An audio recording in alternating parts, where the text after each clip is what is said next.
오늘은 이사야서 28장 말씀을 가지고 정의의 측량줄, 공의의 저울추라고 하는 제목으로 말씀 전하도록 하겠습니다. 먼저 14절로 15절 말씀인데 15절을 봅니다. 재앙이 밀려올지라도 우리에게 미치지 못하리니 거짓을 피난처로 삼았고 허위 아래 의리를 숨겼음이라 하는도다 그랬습니다. 먼저 14절로 15절 이사야 선지자는 예루살렘을 다스리는 오만한 자들에게 여호와의 말씀을 들으라 말합니다. 그들이 사망과 스올과 언약을 맺고 거짓을 피난처로 삼고 허위 아래에 숨었기에 재앙이 와도 미치지 못할 것이라 말했기 때문이에요. 하나님을 의뢰하고 그분의 말씀에 순종하는 것만이 참된 안식과 평화를 얻는 길이라 외치는 이사야 선지자의 경고에 대해서 예루살렘의 지도자들은 그러한 이사야 선지자의 말을 비웃으며 두 가지를 말했습니다. 첫째로 우리는 사망과 언약하였고 음부와 맹약하였다는 거예요. 이 말은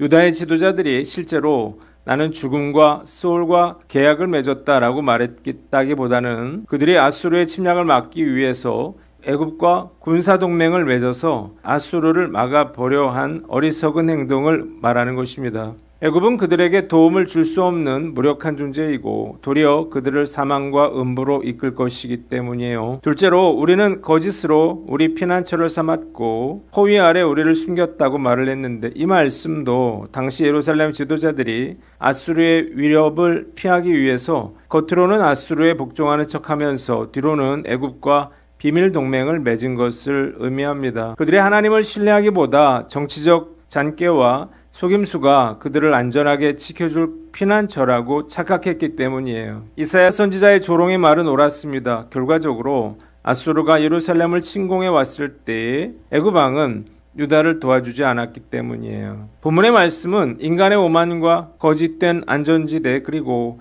자기 기만이 얼마나 허망한지를 잘 보여줍니다. 하나님의 뜻을 벗어난 계획과 모략은 당장에는 성공적인 것처럼 보일지라도 결국 실패로 끝나고 맙니다. 왜냐하면 그 모든 것들은 인간들의 이해관계에 따라서 세워진 거짓된 것이기 때문이에요. 그것은 모래 위에 지은 집과 같아서 폭풍이 부는 날에 그것이 견고하지 못하다는 사실을 드러내고 말 것입니다. 결코 자기 기만에 빠지거나 속지 말아야 합니다. 요즘 영화 오디세이가 화제가 되고 있는데요. 이 영화는 트로이 전쟁을 마친 영웅 오디세우스가 고향 이타카로 돌아가는 10년간의 험난한 표류기와 고향에 돌아와 벌이는 복수극을 다루었습니다. 오디세우스는 트로이 목마로 트로이와의 전쟁에서 승리했습니다. 트로이 사람들은 적군인 아가멤논 군대가 철수하며 남겨둔 거대한 목마를 신이 준 승리의 선물이라면서 성 안으로 들여옵니다. 예언자 카산드라가 저 안에 적군이 숨어 있으니 파괴해야 한다라고 절규하며 경고했지만 트로이인들은 이 경고를 무시하고 밤새 술을 마시면서 잔치를 벌였습니다. 이유가 무엇인가요? 적군의 철수로 승리감에 도취됐고 10년 동안 이어져 온 지루한 전쟁을 빨리 끝내고 싶었기 때문이에요. 내 마음이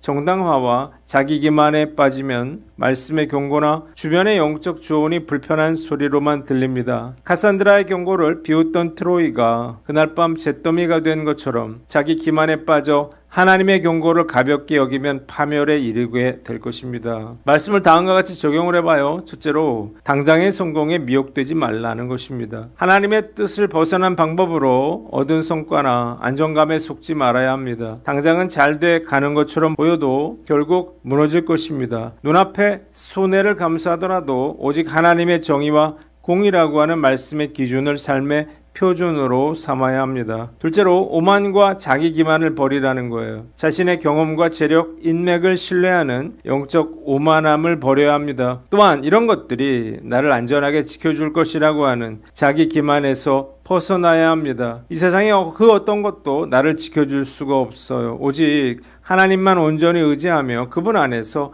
참된 안식과 구원을 누릴 것을 다짐해 봅니다. 두 번째, 16절로 22절 말씀인데 22절을 봅니다. 대저 온 땅을 멸망시키기로 작정하신 것을 내가 만군의 주 여호와께로부터 들었느니라 라고 했습니다. 먼저 정의의 측량줄, 공의의 저울추에 대해서 16절로 20절에 나옵니다. 거짓 피난처를 의지하는 자들과 달리 주 여호와께서는 시온에 시험을 거친 귀하고 견고한 기초돌을 놓으십니다. 사람이 만든 헛된 피난처가 아니라 하나님께서 친히 세우신 이 기초돌을 의지하고 믿는 자는 어떠한 위기 속에서도 다급해지거나 불안해하지 않게 될 것입니다. 하나님은 공의와 정의의 잣대로 그들의 거짓 피난처를 우박과 폭풍으로 휩쓸어 버리실 것이며 그들이 맺은 맹약은 파기되어 침상이 짧고 이불이 좁아 몸을 누이지 못하듯 극심한 재난과 두려움에 사로잡히게 될 것입니다. 두 번째, 21절로 22절 하나님의 기이한 사역이에요. 여호와께서 브라심산과 기브온 골짜기에서처럼 진노하사 비상하고 기이한 일을 행하실 것입니다. 이사야 선지자는 하나님께서 온 땅을 멸망시키기로 작정하셨으니 결박이 단단해지지 않도록 오만한 자가 되지 말라고 경고했습니다. 브라심산은 바알브라심을 가리키는데 이 산에서 다윗은 하나님의 도우심으로 블레셋을 물리쳤습니다. 그리고 기브온 골짜기는 여호수아가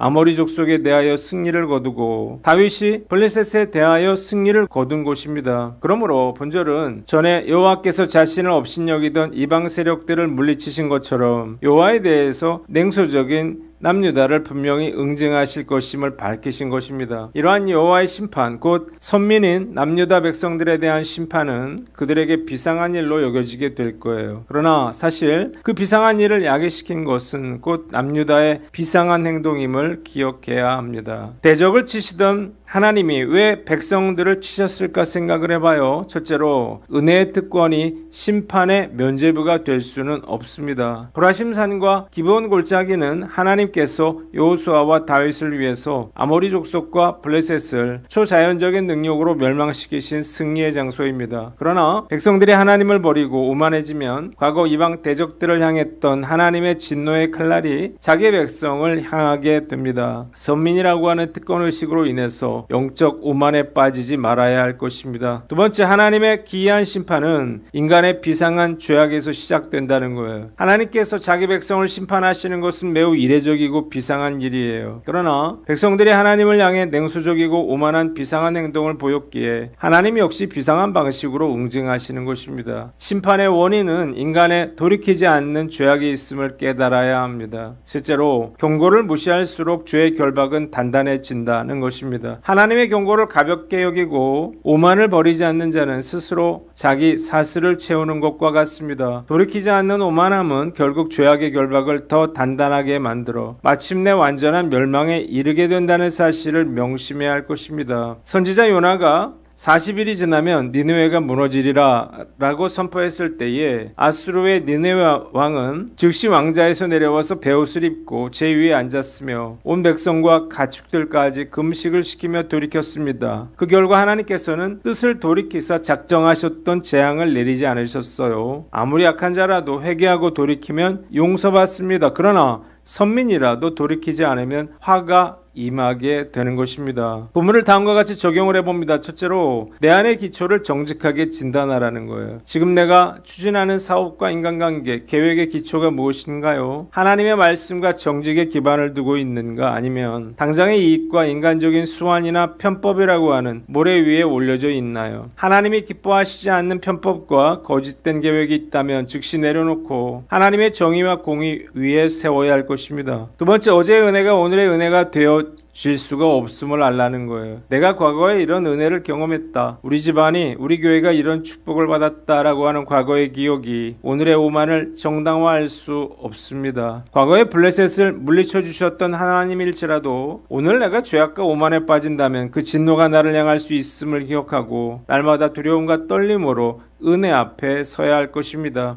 세 번째, 경고하실 때에 오만한 태도를 버리고 즉시 돌이키라는 거예요. 하나님의 말씀이나 환경을 통해서 경고의 소리가 들릴 때에 즉시 돌이켜야 합니다. 오만함을 고집할수록 나를 죄한 죄악의 결박만 더욱 단단해질 뿐이에요. 내 생각과 잔꾀를 내려놓고 즉시 겸손히 엎드려 회개해야 할 것입니다. 이 은혜가 저와 여러분들에게 함께 하시기를 주님의 이름으로 축원합니다. 마지막으로 23절로 29절 말씀인데 29절을 봅니다. 그의 경영은 기묘하며 지혜는 광대하니라 라고 했습니다. 지혜로운 농부가 밭을 갈기만 하지 않고 씨앗의 종류대로 적절한 위치와 방법으로 심고 곡식의 특성에 맞게 작대기나 수레바퀴로 탈곡하되 나달을 부수지는 않는 것처럼 만군의 여호와의 경영과 지혜는 매우 기묘하고 완벽합니다. 하나님은 백성을 심판하시거나 징계하실 때에도 각 사람에게 맞는 최선의 목적과 때 적절한 방법을 사용하십니다. 귀를 기울여 자세히 들으라 라고 하는 권면으로 시작되는 본문은 농부의 비유를 통해서 자기 백성에 대한 하나님의 지혜로운 섭리를 보여줍니다. 하나님께서 자기 백성에 대하여 기이한 일을 행하실 것이라는 메시지에 이어서 그 말이 무엇을 의미하는지 몰라 불안해했을 유다 백성들을 위해 이사야 선지자는 비유를 통해서 자기 백성에 대한 하나님의 지혜로운 섭리를 알려줌으로써 그들을 위로했습니다. 농부가 땅을 갈고 고르게 한 뒤 씨앗의 종류에 따라서 적절한 자리를 찾아 심듯 하나님께서는 당신의 백성을 다루실 때에 각 사람과 상황에 맞는 가장 완벽한 목적과 방법 그리고 때를 알고 계십니다. 우리의 지혜와 경험을 뛰어넘는 하나님의 역사, 경영의 지혜와 능력을 인정하고 순종할 때에 복과 생명을 누리게 될 것입니다. 지금까지 살아온 제 인생을 돌아보면 제 계획대로 된 것은 거의 없는 것 같아요. 물론 나름 열심히 살았지만요. 하나님은 당신의 계획대로 제 삶을 이끌어 오셨습니다. 대학 진학도 그러했고 결혼도 목회도 그러했어요. 놀라운 것은 그래서